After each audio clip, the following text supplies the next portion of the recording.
अपने पति की पिटाई करने के बाद मां ने अपने चेहरे पर एक दुष्ट मुस्कान दिखाई, फिर पैरों पर कोई घाव हुए बिना कांच पर नंगे पैर कमरे में चली गई। इस समय मां फिर से सीढ़ियों से ऊपर आई, जाहिर है उसे पता नहीं था कि क्या हुआ था।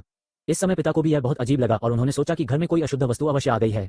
जब से यह परिवार अपने नए घर में आया है, अजीब चीजें घटित हो रही हैं। उस सुबह घर की खिड़की पर एक मरी हुई बिल्ली लटकी हुई थी, जिसे देखकर मेरी छोटी बेटी इतनी डर गई कि वह वहीं बेहोश हो गई और उसे अस्पताल ले जाया गया।